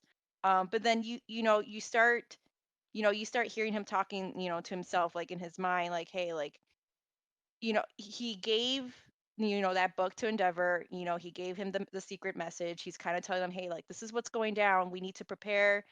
He's trying to figure out, like, he wants to figure out the location of all, because there's a lot of, what is it, like over 100,000 um villains, I guess, or something. Like this is going to be a very big thing in 4 months. So he starts to like figure out a plan, like, oh, like we should try to, it'd be great if we can try to like pinpoint their locations. And it just, I was just like, maybe Hawks isn't a bad guy. Like I think he's just doing what he's being told. He's obviously trying to, once again, gain the trust of the League of Villains. But he is still a hero. He's trying his best to make sure that the heroes are getting prepared for what's to come. Um, so this, yeah. So I don't know. Did you guys always think he was good? I know it was me. I know like every episode I'm like, Hawks is sketch. He's a little I sketchy. I always thought he was good. Okay, it was just me then Yeah. this whole time. I'm sorry, Hawks, but I think this episode definitely put him in, in a good light for me. Um, yeah, I just wanted to say that. But I'm excited. I'm excited to see some more villains. It was great seeing them at the creepy dark table. Hmm. Um, you saw some familiar faces. You saw Toga. You saw Dobby, who's one of my favorites. So yeah, guys. I mean, it's about to go down in 4 months, and I'm excited. And yeah, kind of what Hector, when you were talking about, like that whole incident where it was Bakugo, it was all three of them, and he kind of interfered, like when they were trying to take down, I forgot who they were trying to take down, but like he knew they were capable of like handling that villain or taking care of that situation, but he purposely interfered, so the League of Villains wouldn't see it. So I was like, yo, we wouldn't have known that. Like I wouldn't have think anything of it until, we saw that that was the whole reason why he interfered in the first place. I was like, oh, so Hawks is trying, like he really is. He's a good guy. He's looking out for the heroes. He's a hero. Like he's fine. Right. Yeah, sorry Hawks. I feel really bad, but he was sketchy. I don't know. His behavior was really sketch. It's like for me, it's because he's doing like he's going undercover, right? He's trying to get good with the League of Villains, so he kind of has to. He has to be sketch. He kind of has to be right, like to because they're watching him. They're watching him at all times, so he Right. kind of has to kind of like I still get his hands dirty at times. I still want to know what happened to Best Genius though. He We need to figure that casualty. out. He's a casualty of war. That is my guess. That's what I'm speculating. They either that like they most likely told him like, hey, bro, like, hey, this is what's going on, and I kind of need you to disappear so they Mhm. can think that I killed you or some shit. I don't know, something like that. Mm. See, you're smart. You guys are smart. What if, remember how we saw the body bag that he was bringing back to the League of Villains? What if it's just his Yes. costume, Right, exactly. Oh, see? like all tethered up I and be didn't like, think check it of out? that. Oh my Like, god. I feel Because so that body bad bag now. Like was really small. right. I thought He he gets like cut up like That's what I thought Best too. Genius. I was like, no shot. He just Okay. cut him up like a serial killer. You guys are right. Oh my, I feel so bad that I like literally had him under suspicion. He was sketchy. I mean, I understand why. So he definitely like had me convinced that like he was up to stuff. Um, but yeah, this episode, yeah, I definitely, yeah, I'm a Hawks fan. Hey, man, sometimes you just got to get your hands dirty, you know. Poor Hawks though. Like you see a lot of his backstory and like especially being under the I guess the government, right? Like he's a government superhero basically, Hmm. which kind of sucks. But I mean, yeah, poor guy. He's getting put through the ringer, especially having to go undercover like this. But I did not know that his like feathers had like such crazy abilities, which is like super sick. But even then, it's just like it's kind of random. It's pretty. His feathers are pretty overpowered. He does a lot with those feathers. I mean, like yeah, like what did they say he could do? He could he could hear like as long as he vibrate or the vibrations of Hmm. like people talking, he can hear it. I'm just like, Mm-hmm. what? Mm-hmm. Which like super sick, but that definitely caught me off guard. I was like, oh, okay, cool. I guess he can do that. But I mean, yeah, I mean, regardless, this episode, if you had to give it a score, or rather, actually, no, let's take that back. Out of the past 2-3 episodes that have come out for this season, what are your guys' thoughts and how excited are you guys like moving forward? Liked it. It's not. It wasn't, I guess, epic as other episodes have been, Yeah. but it's really cool to see that it's moving the story along. We got to get a good clarification on Hawks. Some people like Renee thought he was a bad guy. Now, Yeah. Sorry. for sure, for sure, we know he's a good guy. and it's cool. It's a little bit more development on like between Endeavor and Toroki and just how they're gonna how how this work study is gonna play out. So I'm all about it. I enjoyed it. It's I'm all about it. I can't wait for more of My Hero. I'm all in. What's your rating?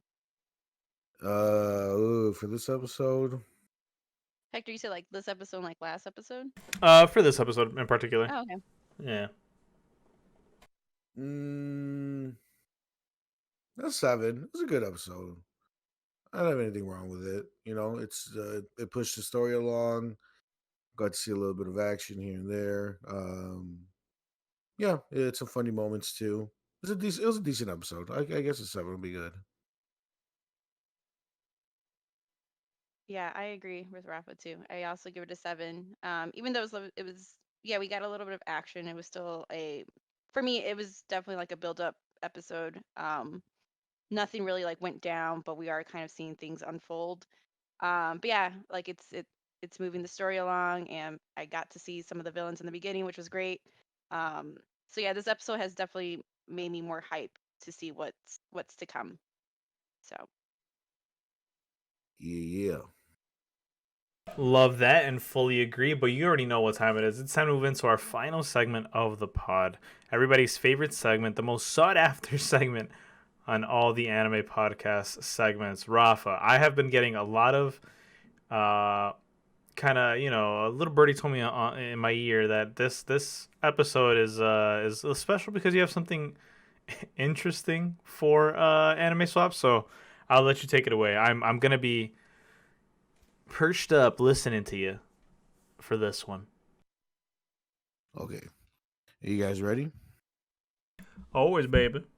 I think. Okay. Check it out.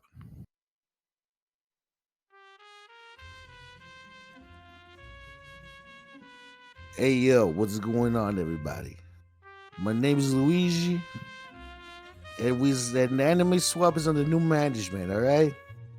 Forget about the jabronis, them brothers. They out of here. Don't worry about them. We took care of them. Let's just say they're sleeping with the fishes. We took them to an aquarium. Don't worry about them. All right. It's under new management. We're running the Anime Swap over here. It's not by the church no more. It's over there by Vinny's Pizzeria. Get some anime, get some pizza. It's delicious. What's the problem? Some good stuff. Get some gabagoo. Get all of it. Don't be an idiot. I'll break your legs. You want me to break your legs? No. Anime Swap, some good stuff. Don't get me mad, all right? Not at my granddaughter's wedding. I'll lose my shit. Hey yo, Vinny! You got the spaghetti meatballs? Ah, what an idiot.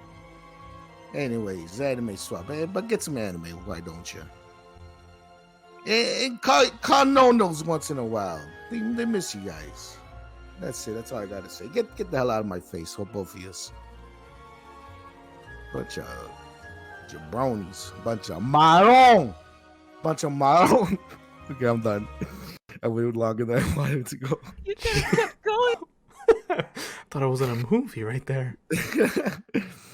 So Holy cow! I did not expect that. Let me tell you that. Yes, yeah. I definitely didn't expect that either. I lost my shit when you said Maron. Maron. I lost my shit when you said that. I have a streamer that I fucking love watching, and his favorite shit to say is Maron. He's Italian. Yeah, it's a Italian curse word. Yeah, but it's hilarious. Wow. Okay, that is dude. a. It's Anime Swap is not by the church anymore. It's by what did I say? I think Luigi's Pizzeria or some shit like that. I thought you said it was Vinny's. I'm sorry, Vinny's Pizzeria. Dude, I went in. I went in like this is my idea of what I want to do, but I didn't. I don't write for this specific intro. I don't write none of this down. I just go off. I just say whatever the fuck that comes to mind. So Vinny's Pizzeria, and you're not Vinny. You're Luigi. I mean, I'm Luigi.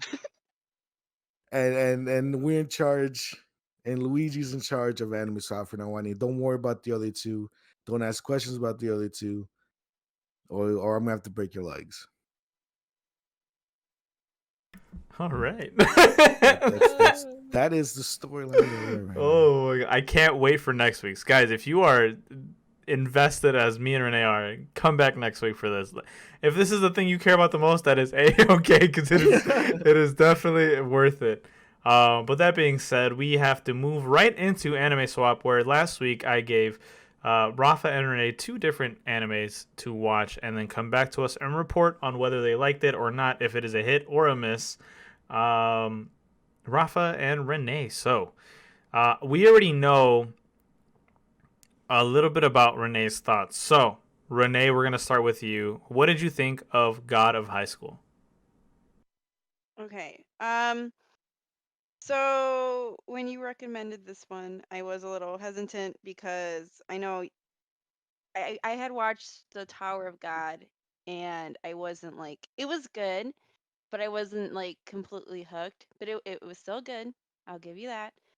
So when then you were like, oh, I'm gonna recommend God of High School, I was like, oh great. Like I was like, this can go either way. Totally didn't really know what to expect. And I'm not gonna lie, like the first episode, I think like the first scene where you have like these old men on the beach, like trying to figure out some sort of plan. Like I was like not into it. I'm like, yo, I don't know what's happening.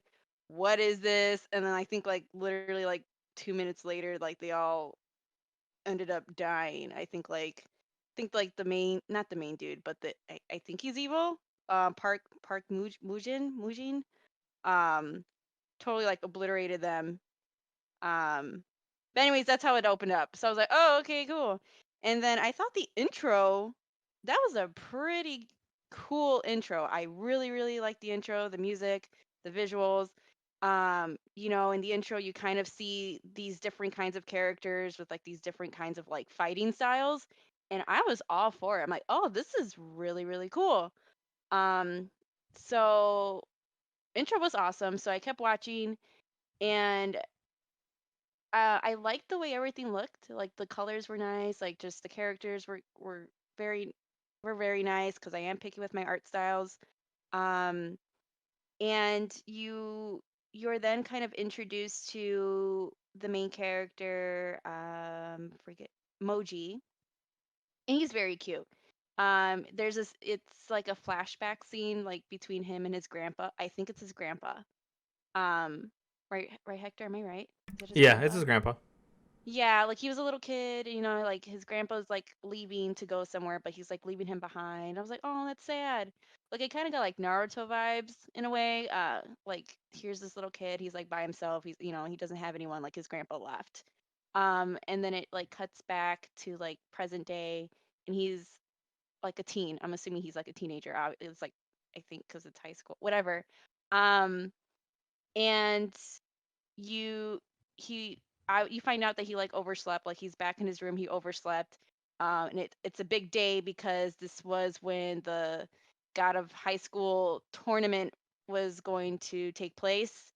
So that whole I at this I mean this was real I mean I really really liked it. So you know he's part of this tournament. There's a couple of other characters and they're also part of this tournament. Mira, the girl with the glasses who was really really cute, and the other friend, I can't pronounce his name, Dewey or Dewey Dewey.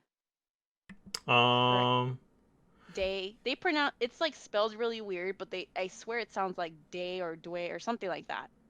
Um, but they've never met each other. They kind of like their Moji ends up like chasing a thief who like took a old lady's purse, and he knows he's late to this tournament, but like he saw this kind of unfolding. He like went on his bike to go after this thief, and that's how he like runs into Mira and Dwayne. They all kind of like help him take down this person, and like that's when you kind of like see all their kind of like their abilities. Like Mira has like this wooden sword thing, and she's like pretty badass. And I'm calling him Dwayne. it's probably not that, but he has like one punch and like he can set someone like flying, and Moji too, like he's really fast.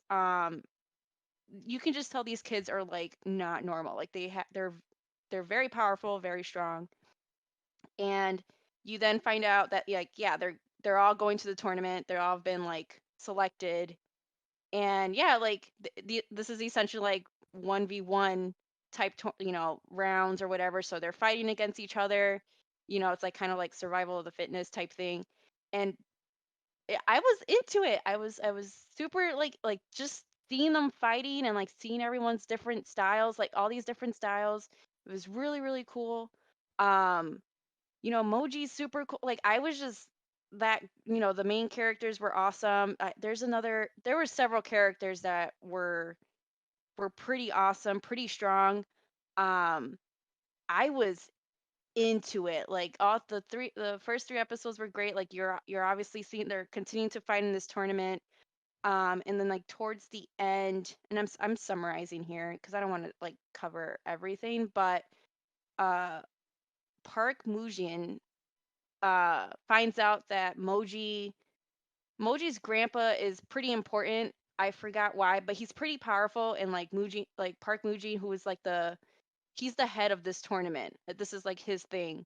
Um, finds out that yeah, Moji's grandfather is, I don't know exactly like what he is, but he's powerful. And so he's like, oh, so let me see if Moji's the real deal. He gives him this bag of fruit, and Moji's like, oh, awesome, cool, like I love you. No, I'm sorry, I'm skipping over a lot.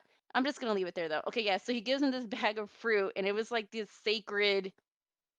It wasn't normal fruit. This ended up like making him really sick, and he ended up like he didn't. I don't know if he died, but like he was bleeding because whatever, and the next day like he was fine. So and then he fought one of the command. Summarizing once again, but I I flipping love this. This was great. This was good. Um, the battle scenes, the story unfolding. You're now learning more about Moji and what he's capable of and who he is, because he was already powerful. But now it seems like he's a little bit more powerful.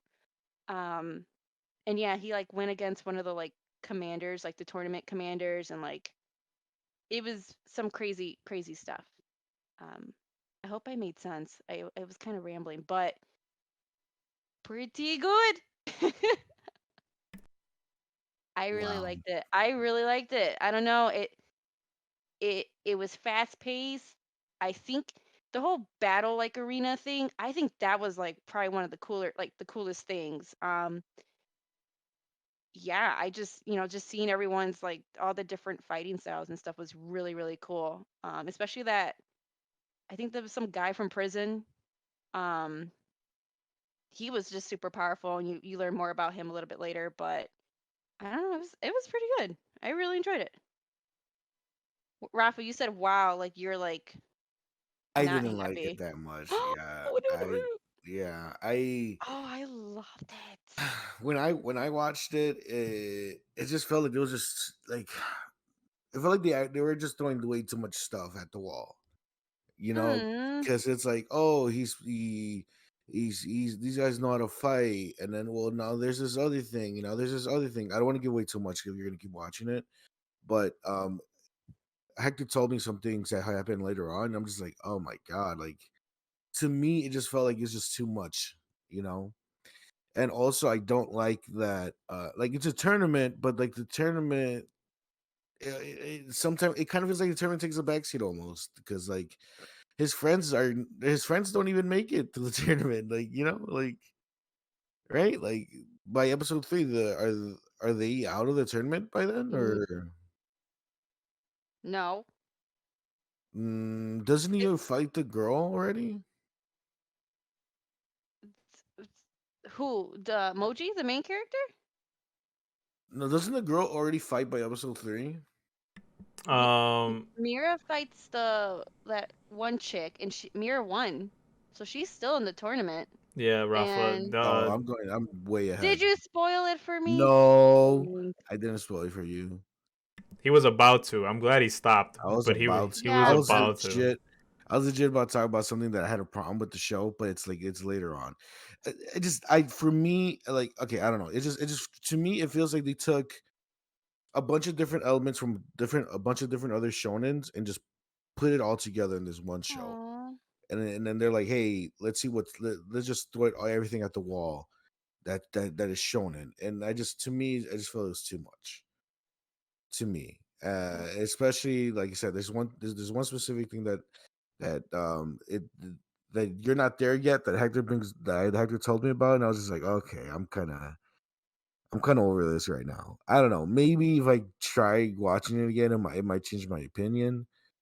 But as of right now, I'm not a big fan of it. I dropped the Mm. show. I'm not a big fan of the show. I think it's a little bit too much with all of it. So I don't know. You Hector should. Honestly, you should ask Hector. He's the one that's like way more into it than I am.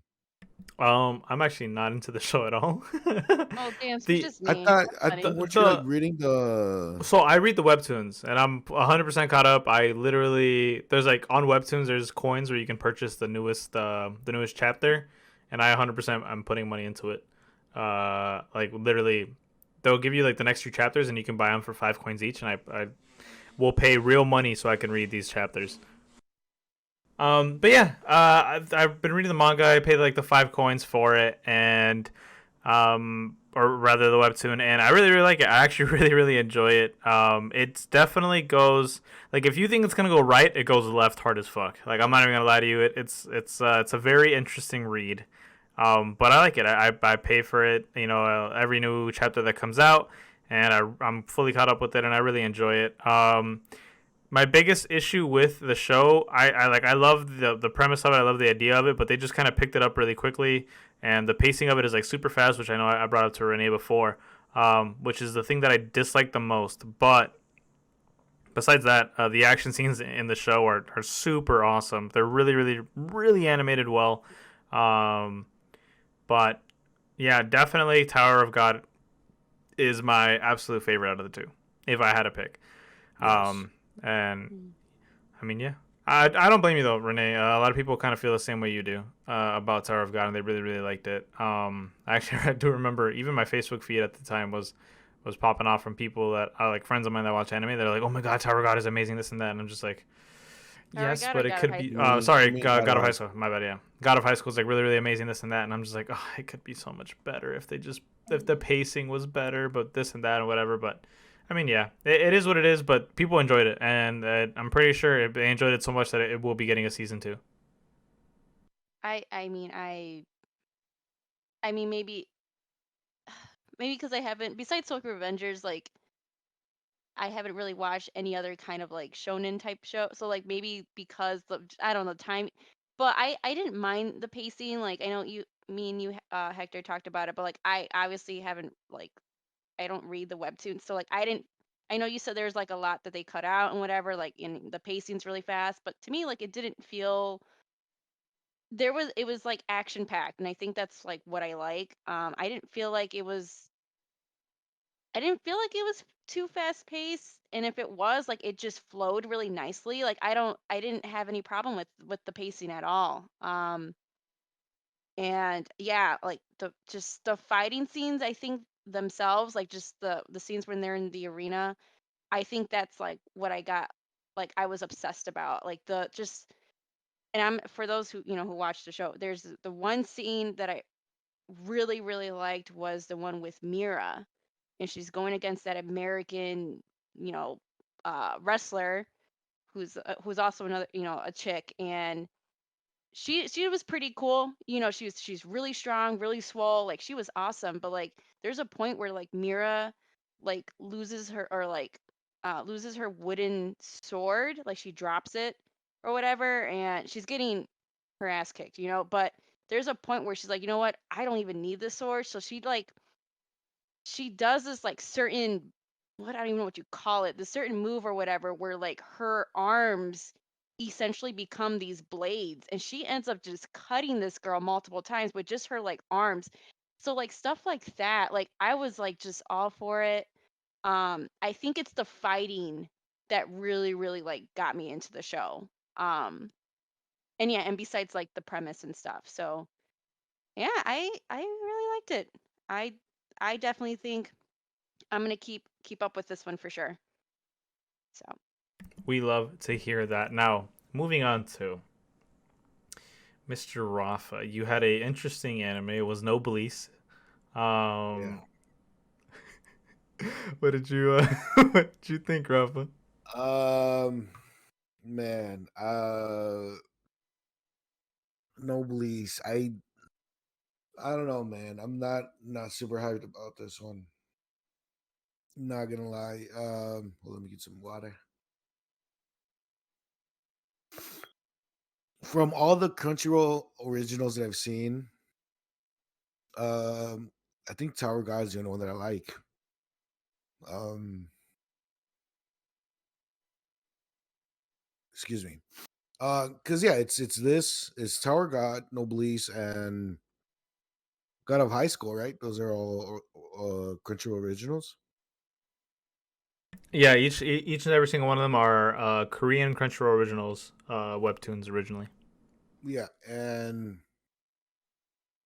yeah, man, I don't know what to tell you, man. I wasn't really feeling this anime. Um, it's just I don't. It's like how do you explain? The first episode I didn't like at all. The first episode it was a drag. I was just like, man, I don't want to watch this. You know, I'll rather watch something else. That's what I kept thinking the whole time watching episode one. It was just a lot of exposition, a lot of dialogue, just explaining things to you instead of showing us, they just explained a lot of things to us. It was like a dialogue dump, exposition dump on the world itself, and I was just like, oh my god, whatever. Episode two, it kind of picked up a little bit more for me. Is when they introduced the kid and the girl, the white haired kid and girl, the one Oh that yeah, bows, the actual noblesse people or whatever. Um, it started picking up there because I like the interaction between them, especially the little short dude and the altered human guy with the claws. Their interactions are hilarious. I love how they're always like against each other and talking about how they're gonna kill each other, but you know they're still in the same room hanging out, eating cookies and drinking tea. I love that, right? Um, some of the fighting is cool. The guy, like, I like, I like the dynamic between the group. Like it's the main guy, right? The guy who doesn't talk at all, who only likes ramen. The guy with the long hair, who is like his servant. The guy who is the altered human mean guy, and the two brother and sister. Like they're dynamic, like because they end up living in the same house, which I thought was so funny. Because that's such a slice of life comedy type of trope that happens where they all end up in the same house, which caught me off guard with this type of show. I wasn't expecting that. Like this show's actually pretty funny at times. That's some really good humor. I'll give it that. Like it did make me laugh a couple of times, especially just their like the camaraderie between each other, like between the characters and how they're fighting, but they still kind of like they're still working together in a sense, and like it's just it's really cool to see. That's what I enjoyed a lot. Um, what else? I'm trying to like I'm trying not to just shit all over this anime. I'm trying to like think of things that I enjoyed also.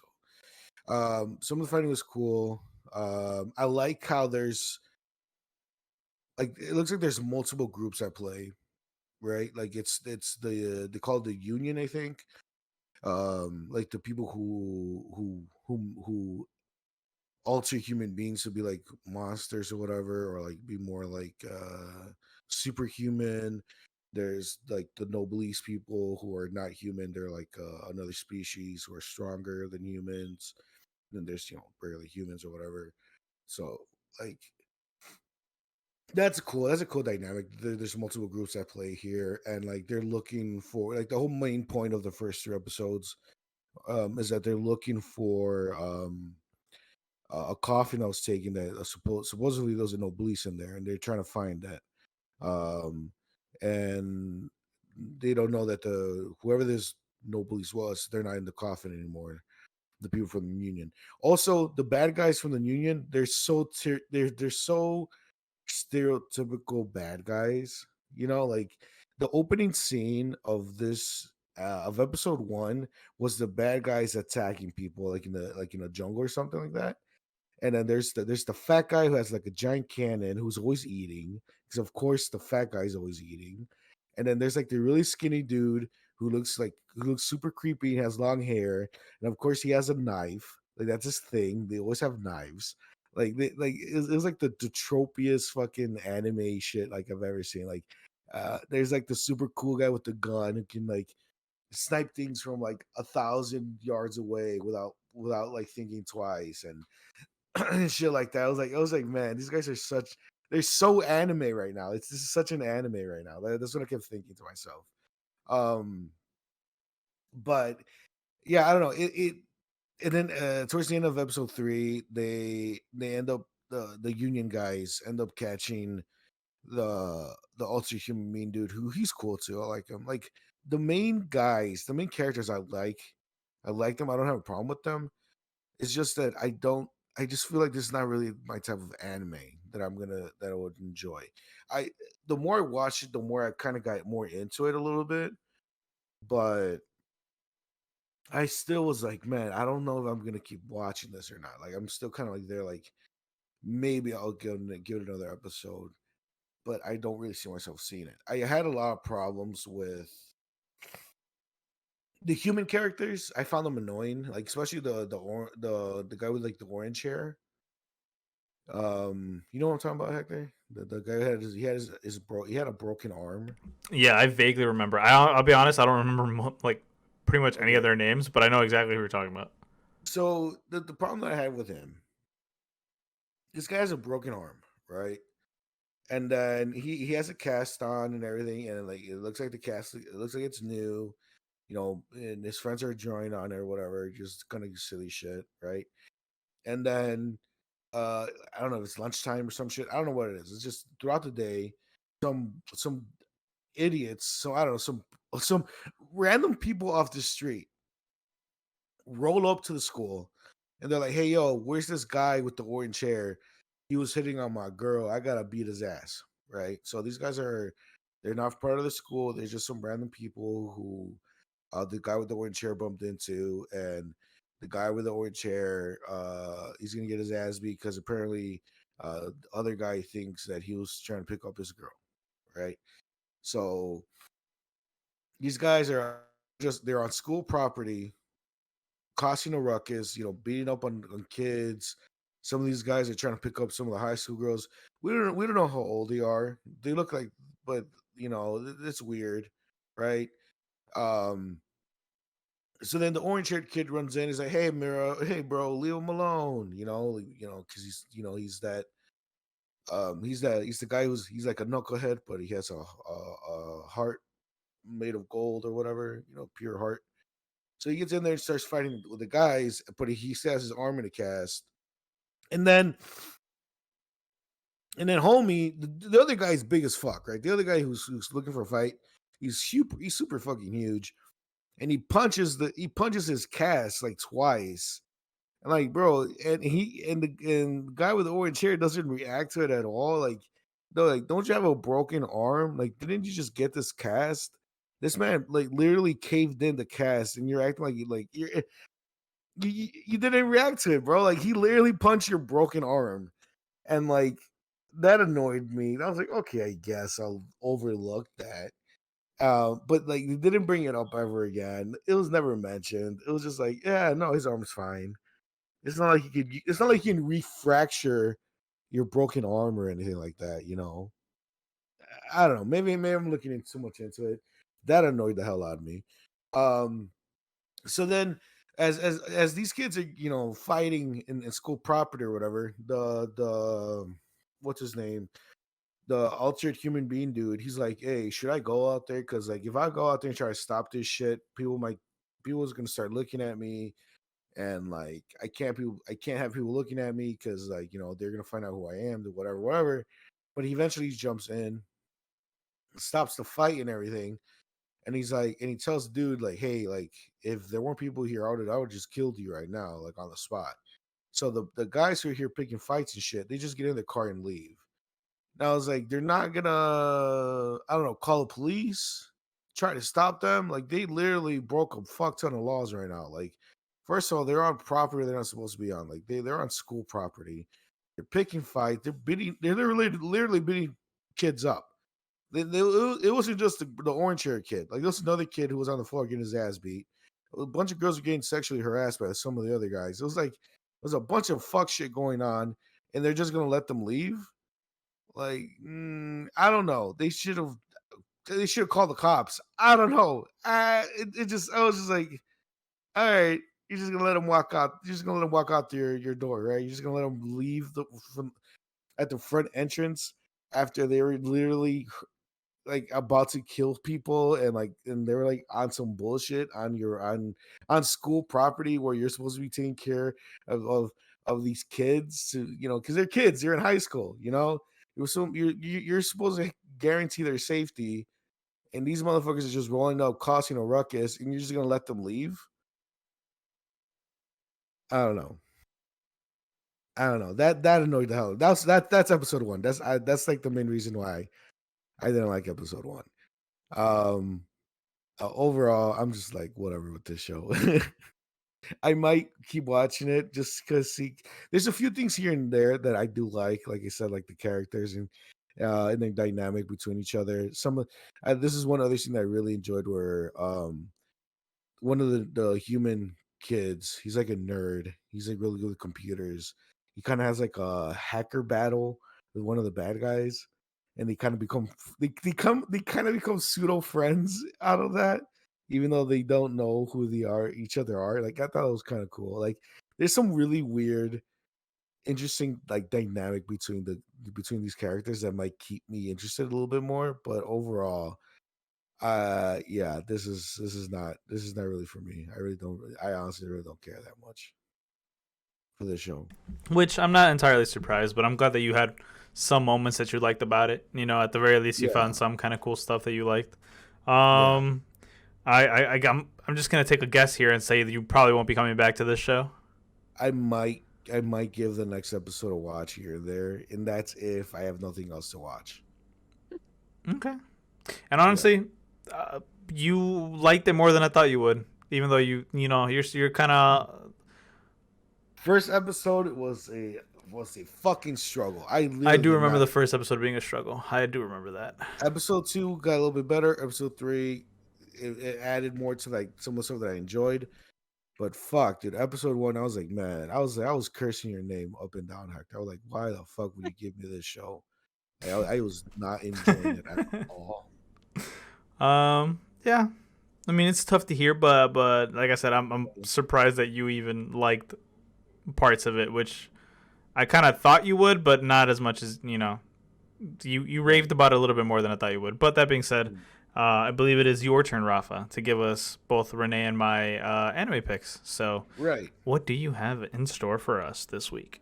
So and I was thinking about it. I was like, I'm kind of surprised that I have not given this to you, Hector, yet, even though it's a show that we bring up all the time, that me and Renee always rave about.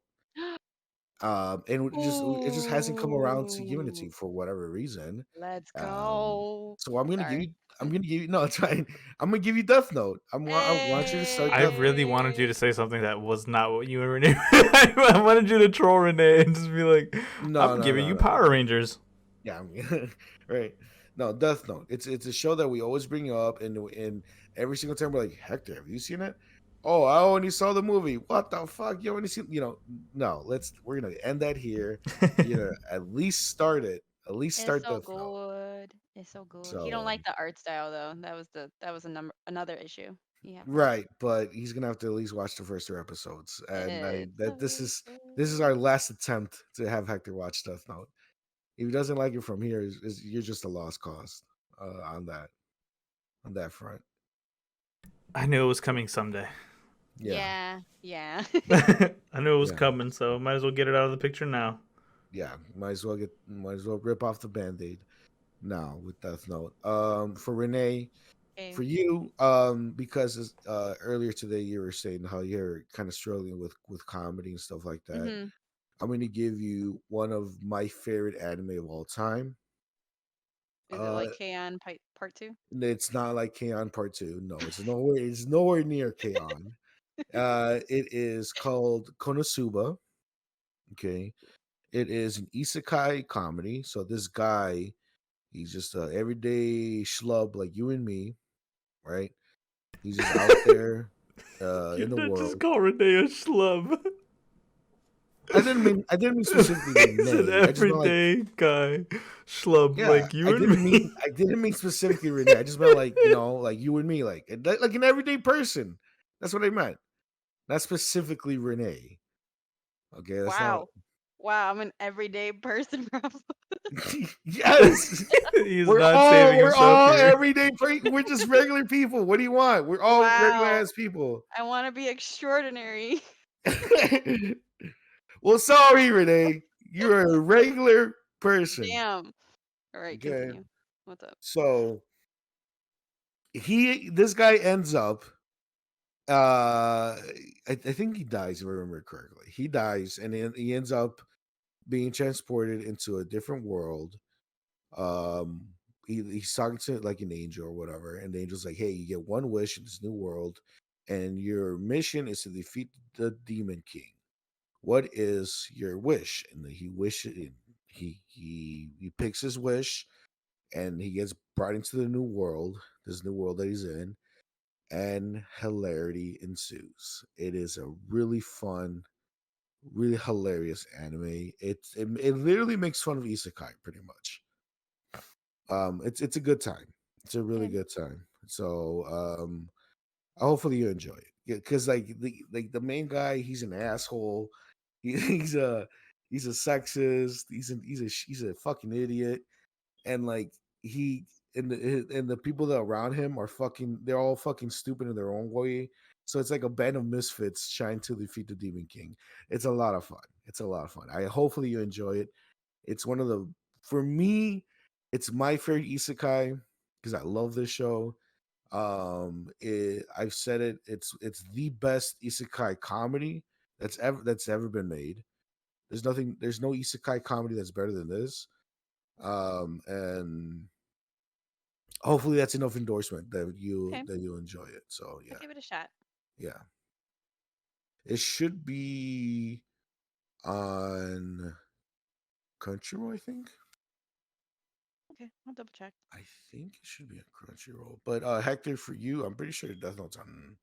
I'll find it. I don't think it's going to be an Netflix. issue finding it. Pretty sure it's on Netflix. Here it is. Yeah, it's on Crunchyroll. Season 1 and season 2. So It's a good watch. you, I also really, really like it a lot, too. yeah, The movie was hilarious, too. yeah. If you get the around movie's to it. great. But The movie, yeah. that being said, we have our homework for next week. And if you guys are interested to hear our thoughts on Konosuba and Death Note, then of course we'll catch you next week. And if you want to hear the continuation of the anime swap storyline that we got going on, you'll definitely want to check it out as well. Rafa, Renee, any final shout outs before we tune out for this week's episode? Just a quick shout out to um the Playing Pod with Alex John, Hector, and Rafa, myself. It is on Geek Chart 3000 on YouTube, Spotify, Apple Podcast, anywhere you find us, the Bento Boxcast on there, you'll find that podcast. That is a video gaming podcast where we talk about video games and anything else that really interests us to talk about. We tend to go off track a lot, but it's a lot of fun. You should check it out. It's a great podcast. And also, if you are listening to this before uh before Saturday, right? Saturday, July 17th. Stop by on July 17th at 4 p.m. Central Standard Time. That is where we're going to be doing a live stream, an endurance live stream on Geekstar 2000 on YouTube. So stop by and say hi. It's going to be a lot of fun. So, yeah. It's going to be a good time. And lastly, I have two shout outs. One, of course, going to Cordero Express Printing Service. Check them out for any of your custom apparel and mug needs. They have you locked, ready, and loaded for you guys to order and get everything you need. They're very responsive and have some great quality shirts and products there. So definitely check them out. And of course, check out Artisan Gamer on Etsy. They have some incredible pieces and some great art for you to own and use at home. So definitely check them out. And all the description to everything is going to be down below. And last but not least, check myself and Rafa out on our Twitch channels, twitch.tv/ultra_vman for myself and twitch.tv/RafaBotGaming. We stream a variety of games, so check us out whenever we are on there. And of course, if you want to talk anime, if you want to talk games, if you want to talk pop culture, we are there. So definitely come at us with those questions and topics. But yeah, that'll be it for this week on the pod. Thank you everybody so much for tuning in, and we love you. We'll catch you on the next one. So see you later. Bye-bye.